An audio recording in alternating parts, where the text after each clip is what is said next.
diretora disse: não, você não é negra, você é branca. E ela se afirmando como negra, preta. E aí?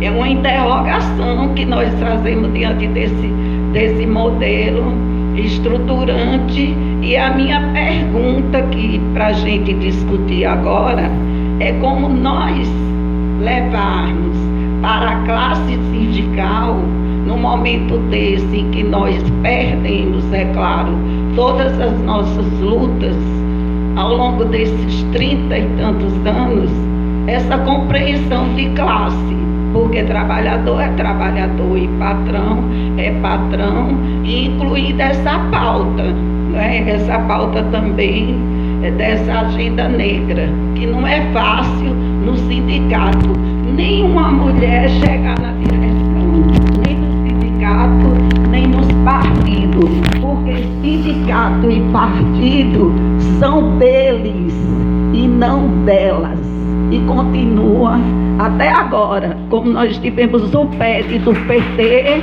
e a forma como as nossas companheiras de luta, entendeu? É imoral. Aí como nós queremos fazer revolução também desse jeito. É porque eu fiz uma pergunta nesse sentido já no seminário anterior, na versão anterior desse seminário. Na verdade eu queria fazer uma pergunta destinada ao Luiz, mas ele teve que se ausentar. Toda vez que a gente tem algum evento, algum seminário, alguma mesa, a gente sempre se faz a gente sempre fica preocupado porque o que a gente fala não está atingindo ao trabalhador que está ali na rua, ao negro que está num processo de branqueamento gospelizado nas igrejas neopentecostais, e a gente perdeu um pouquinho a noção cultural nos sindicatos e também a noção de solidariedade dentro dos sindicatos. Perdeu um pouquinho não, perdeu quase totalmente. E eu estou falando isso, eu fui presidente de um sindicato, ajudei a fundar um, e a gente perdeu. Não é só culpa da diretoria, é muito culpa das bases. A gente tem aqui um exemplo que tem ocorrido no Brasil inteiro, de um terreiro que foi apedrejado, violentado na sua essência, e pouquíssimos sindicatos se solidarizaram com isso, pouquíssimos, se existiu algum mecanismo de solidariedade. No Rio, por exemplo, igrejas evangélicas ajudaram a reconstruir, algumas igrejas, a presbiteriana, que eu me lembro, ajudou a reconstruir, mas nenhum sindicato colocou nenhum grãozinho de areia como solidariedade. E a gente teria que reaprender muito com os terreiros, porque lá se faz debate, lá se ouve música, lá se come. A gente tem que reaprender com os movimentos culturais, que inclusive sofrem branqueamento, né? A gente tinha os Racionais MCs, mas precisava de um branquinho para representar o rap na mídia. A gente teve um fenômeno aí há pouco tempo atrás de um paradoxo de um rapper bolsonarista que espancou a namorada grávida, depois se suicidou e recebeu nota de solidariedade do sujeito que ocupa a presidência da República. Um rapper branco.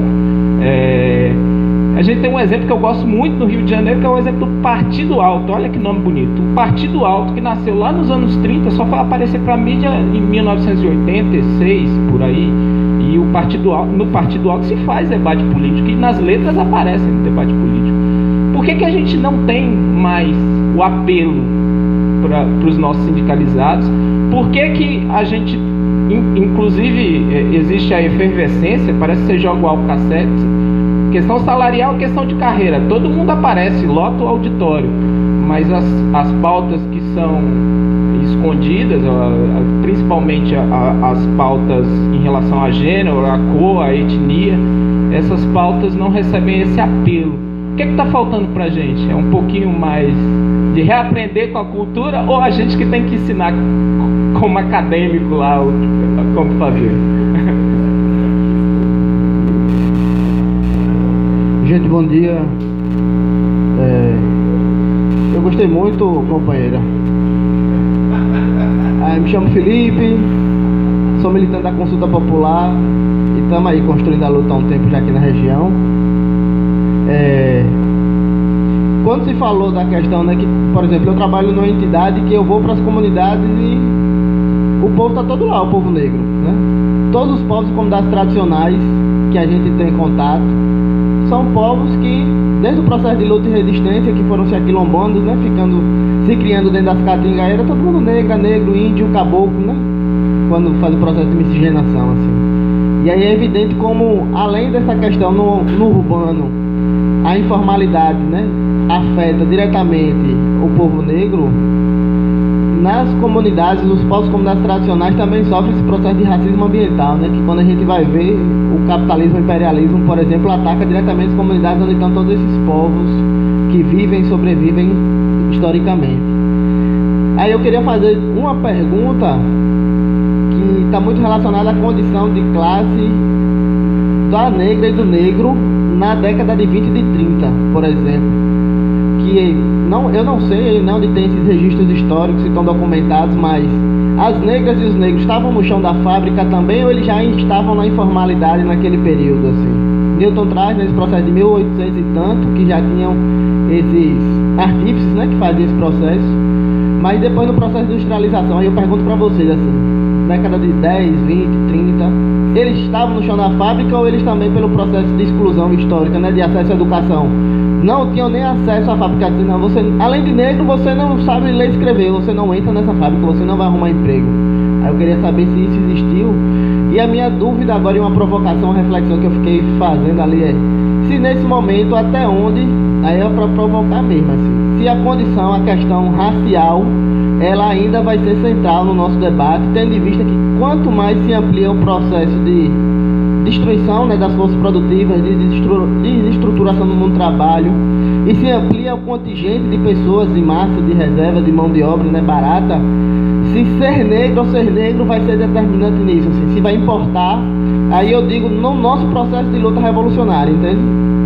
E até onde isso vai ser um agente mobilizador ou não, tendo em vista que aquele que seja pardo, que seja branco, que agora também já não consegue mais trabalhar, ele não vai precisar se identificar agora sim com a sua classe e não em si com a sua raça. Aí eu estou jogando mesmo para ouvir de vocês, porque eu quero refletir sobre isso ainda. Tem as duas coisas. A gente trabalha há algum tempo com a ideia de consciências negras no lugar de consciência negra no singular. A gente trabalha com consciências negras no plural desde 2010 na Univasf. E isso tanto porque as posições, aprendizados, teorias, horizontes são variados no presente, como também eles foram no passado. Em Salvador, na primeira metade do século XIX, a gente fez uma atividade junto com o negro, teve uma aula pública no dia 15 de maio e depois isso continuou no dia 18, se eu não me engano, não foi o quê? 18 de maio, que foi um café dos malês, coisa e tal. E assim, um terço da população negra de Salvador, na primeira metade do século XIX, já era livre, não era escrava, né? A gente tem, principalmente no século XIX, antes também, mas ao longo do século XIX, você tem populações negras, você tem negros escravizados, mas você tem libertos, ex-escravos, você tem livres, e você tem aquele livre à revelia do Estado que é o quilombola. Eu gosto de pensar o quilombola a partir desse ângulo, certo? Livre à revelia do Estado, o Estado que se dane. Tá ao vivo, a gente tem que, né? E tem um decoro também do horário, mas assim, só aí a gente tem 4 condições. Se a gente for pensar que a gente tem negros africanos e que a gente tem negros brasileiros, negros nascidos na África, negros nascidos no Brasil, então você tem uma série de combinações aí que colocam muita complexidade, muita riqueza, mas também o desenvolvimento de uma unidade não é nesse contexto, num contexto de repressão sistemática diuturna, não é fácil. Então estou falando de tudo isso por quê? Porque a gente tem que visualizar que a gente tem uma variedade muito grande no passado e no presente. Tua pergunta acerca do se está no chão da fábrica ou se está fora, tá as duas coisas. Eu trabalho voltando até aquela situação, são 120 milhões de negros, onde 80 milhões estão na pobreza ou na miséria, e você tem 40 milhões que estão na classe média. No mínimo estão dentro do trabalho formal, assalariados, estão nos sindicatos. E aí, né, a gente tem uma variedade muito grande. É importante você trazer essa questão também da negritude, dessa vivência ou desse fechamento do ponto de vista do rural. Mas durante muito tempo a gente, dentro dos movimentos, diluiu tudo é tudo trabalhador nacional, é tudo camponês. E assim, gente, não tem coisa mais freiriana, para recorrer a um cânone, né? Não tem coisa mais freiriana do que você chegando em qualquer espaço, qual é a tua cultura, qual é a tua linguagem, quais são os teus referenciais, qual é a tua forma de resolver problemas. Então a gente acabou sendo freiriano mesmo, em alguns aspectos eu digo que não, que se a gente tivesse mais ouvido, eu brinco com os alunos dizendo o seguinte, dizendo, ó, a gente tem 2 ouvidos e 2 olhos, porque é mais pra gente ver e ouvir do que ficar, e a gente que é professor, então a gente gosta de falar pra caramba. Mas aí o que acontece? A década de 10... Paula, seja bem-vinda, amiga. A gente tem a década de 10 no Brasil, é uma década, 100 anos atrás, é um momento de muita efervescência, e você tem uma greve geral na Bahia, que pega o pessoal que trabalhava em padaria, trabalhava em construção civil, trabalhava na parte têxtil, né? Vários, e aí você tem que pensar, Grande Jackson, seja bem-vindo. Você tem uma variedade de setores, de ramos, que estavam fazendo suas paralisações individuais, só que passaram a fazer em conjunto, greve geral na Bahia, grande coisa, de 1º a 5 de junho de 1919, e aí eu boto a meninada para estudar mesmo, é um texto bem comprido, sabe, mas ossos do ofício, tem que estudar, tem que trabalhar, tem que labutar. O que acontece? O mesmo autor, o Aldrin Castellucci, ele, no artigo onde ele coloca os fatores externos, a conjuntura internacional, a questão da Revolução Socialista no panorama internacional, a questão da Primeira Guerra Mundial e tudo mais, a questão da política na Bahia, mas principalmente os fatores internos de organização e de tradição operária na Bahia. E aí é muita coisa. É no livro que o Aldrin Castellucci vai poder destacar que esse é um operariado negro com diretorias negras, que vai estar constituindo partido socialista na década de 10, década de 20, onde você tem diretores negros. E o que foi que aconteceu? Que essa negrada, no sentido melhor e mais irmão possível, o que aconteceu? Que nossos primeiros foram saindo do mapa, né? E aí tem uma outra coisa, essa movimentação dessas greves que foi em Salvador, foi no Recôncavo na década de 10, tem principalmente uma presença, uma participação, um protagonismo feminino. Tem fotos, o Aldrin conseguiu localizar fotos, aí vai mostrando, você perguntou de chão da fábrica, tem fotos das fábricas, e é um operariado maciçamente negro, e 2, principalmente no ramo têxtil, são mulheres. São mulheres que estão botando para quebrar, literalmente. Então, aí o que acontece? A gente consegue cultivar essa memória, aí os jornais, né, inclusive os nossos jornais, eles cultivam essa memória, faz esse resgate, faz essa valorização. Alguém falou sobre, acho que foi Gilberto falando sobre a presença negra em Canudos, né? E sobre como aprendizados outros lá de trás, de resistência quilombola, foi importante para poder dar testa a uma série de expedições. Tiveram que apelar para a quinta, porque a quarta já estava sendo derrotada, e chega a matadeira, chega a complementação, e aí Canudos fez muita coisa.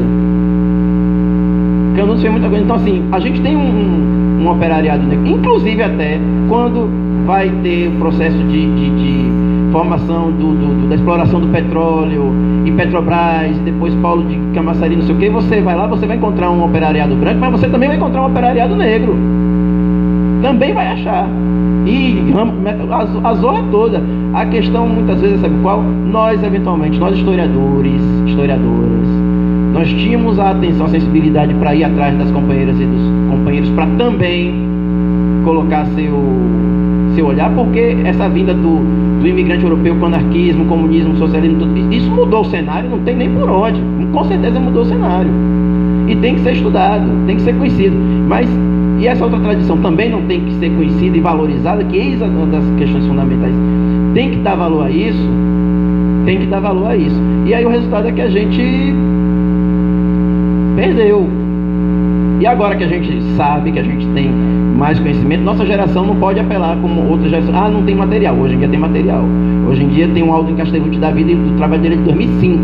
Você tem um Aldrin Castellucci da vida, e você tem uma série de autoras e autores também negros. E aí que tá. Agora a Universidade Federal sempre foi o lugar mais bonito do mundo.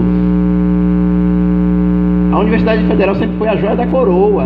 Aí, a partir do momento em que nós começamos a entrar, e agora que a gente começa a fazer uma ampliação dos currículos, uma ampliação dos cursos, aí a Universidade Federal passa a ser o pior lugar do mundo, a gente tem uma perspectiva de que o racismo, ele é crucial para a gente entender essa virada política que está acontecendo.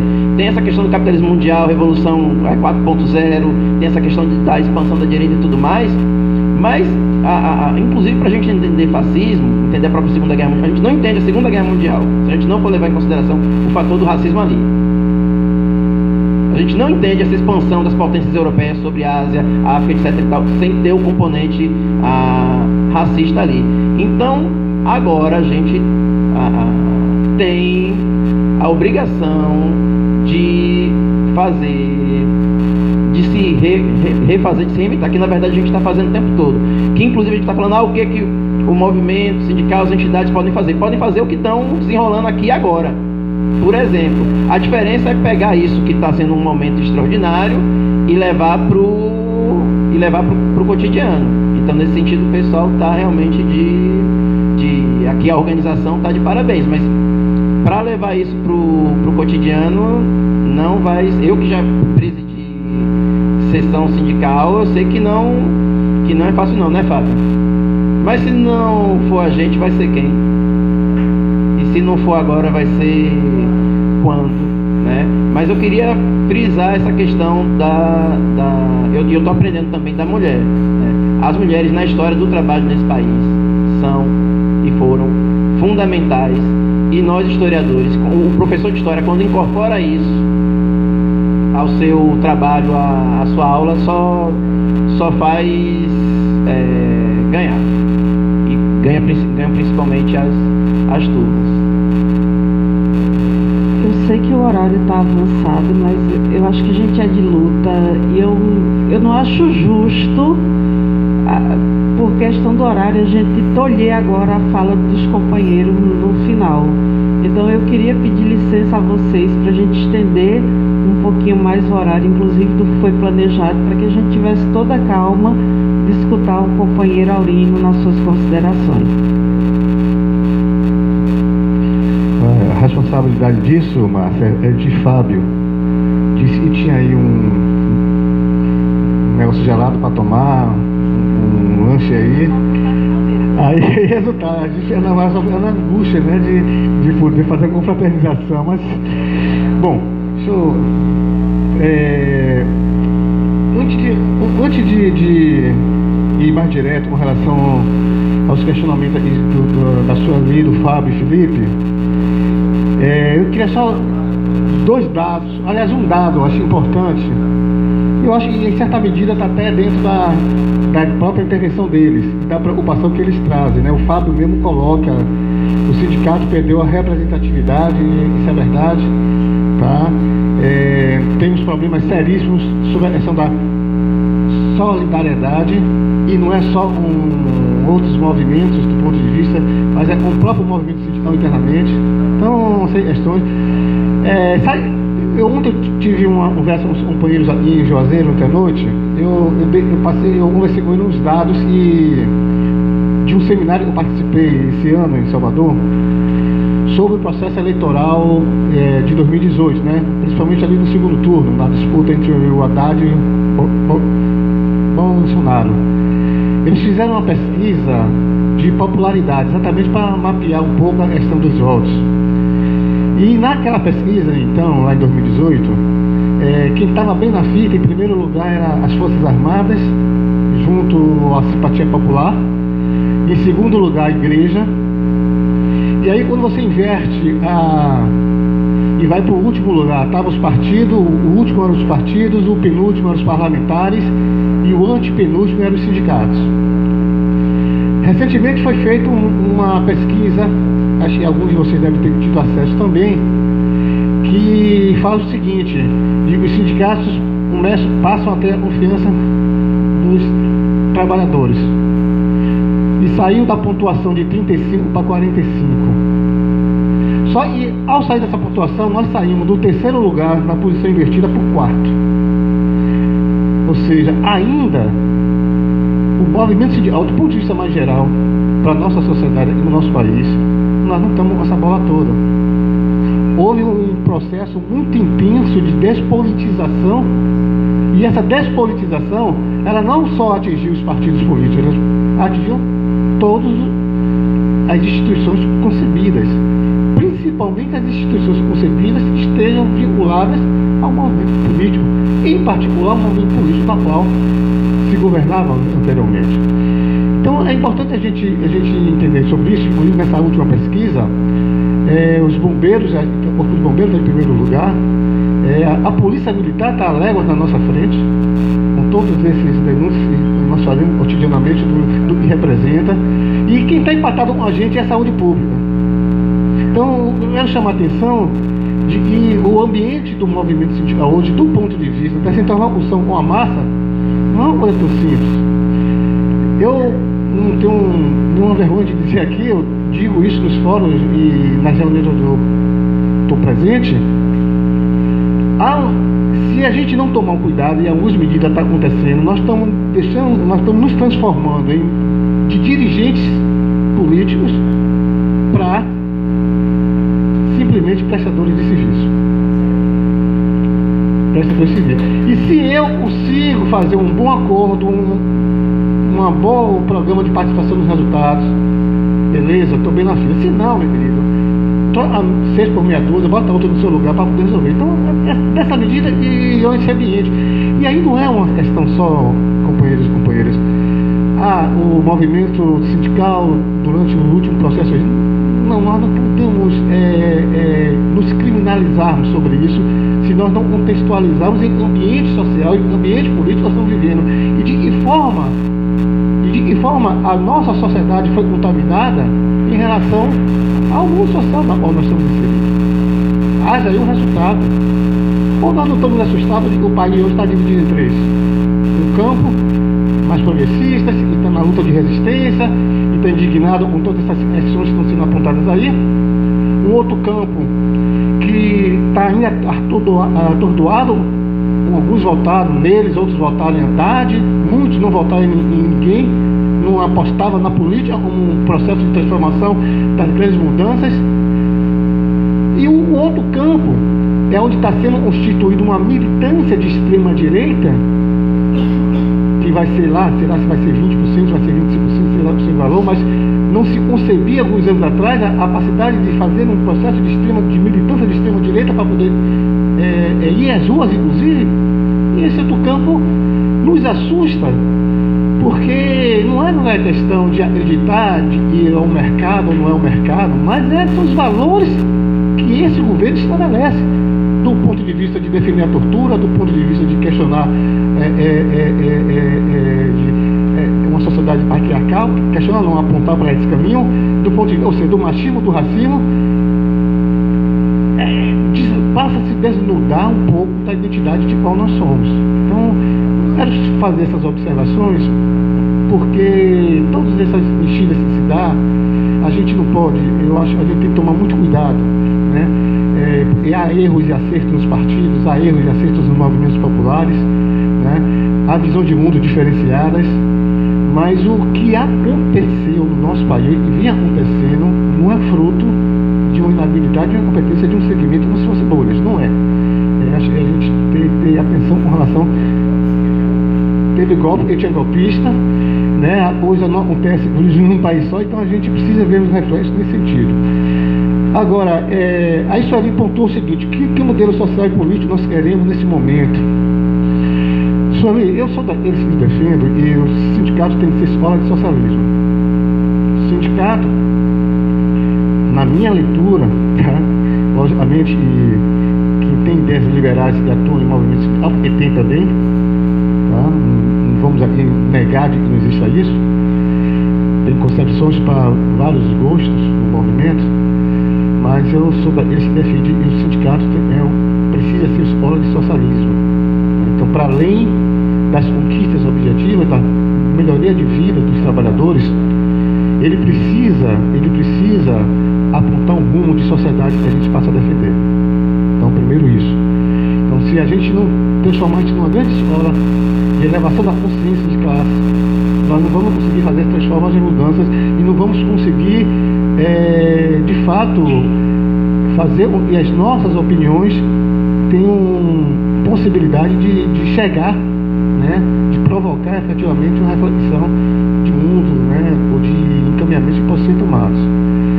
Segundo, que ser escola de socialismo, ou estar no movimento, significa você fazer uma construção, e a construção você se faz de acordo com o momento político que você vive, a conjuntura que você está lidando ali, e Estado você consegue acabar construindo nesse sentido. Então é um processo concreto, né? É um processo da qual eu defendo que a gente precisa. Você não tem de importar, logicamente, você tem de identificar a experiência de fora, mas você não exporta o que você de fato vai implementar do seu país. Porque o seu povo, nosso povo, nós temos a nossa cultura, a nossa religiosidade, ou seja, você constrói uma nação de acordo com o povo que você tem, a partir dele que se constrói isso. E são as características do povo, do nosso país, e precisa ser construído isso. E classe trabalhadora é essa que nós temos. E classe trabalhadora é essa que nós podemos ajudar os sonhos da sua formação. Então é um processo que a gente precisa ir trabalhando. E trabalhar sobre isso vai muito aí com medidas que o próprio movimento no dia a dia, os movimentos de mulheres, o movimento da luta do combate ao racismo faz, e são das políticas afirmativas para incluir as pessoas, ou seja, tem todo esse processo. Nós temos uma experiência no setor privado, quer dizer, eu fiz parte ali daquele processo do momento da luta, da vinda da Ford aqui para a Bahia. Foi uma luta muito dura, muito forte. Aí, durante o processo, a empresa já funcionando, não sei se tinha 12 ou 3 turnos no período, você identificava o seguinte: você ia no chão de fábrica, era negra, a classe trabalhadora que estava lá. Você ia no prédio administrativo da fábrica, era branca. Tinha uma mudança de perfil assim absurdo, de raça, uma coisa assim absurda.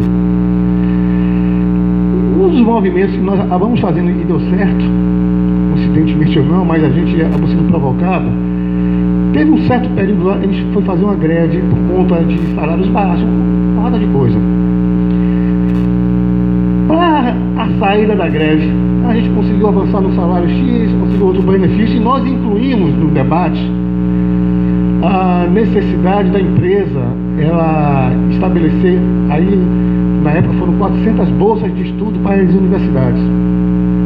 Ou seja, 400, depois a gente conseguiu ampliar um pouco mais durante um certo período. Eu acredito que pelo menos 600 trabalhadores ali do Complexo Ford tiveram possibilidade de ter uma bolsa de estudos paga pela empresa para custar a universidade, e parte considerável dele acabou depois sendo absorvido para dentro da fábrica. Ou seja, não sei se eu posso usar esse termo aqui, mas modificou a coloração do prédio administrativo da empresa, num investimento de formação que a gente peitou numa greve que nós fizemos lá, que eu poderia chamar das políticas afirmativas e o setor privado precisava tomar. Lógico que isso não responde o problema como um todo, mas isso são lutas pontuais necessárias, porque leva inclusive a você provocar esse debate com a categoria e poder ramificar nesse sentido. Então, ou seja, são questões que a gente vai lidando, trabalhando, para poder a gente ver de que forma faz esse mundo. E por último mesmo, quando o Fábio, você traz aqui uma preocupação, falei aqui, mas eu acho que eu tenho de reforçar um pouco mais sobre isso, sobre a questão da representativa e solidariedade. É isso mesmo, tá? Nós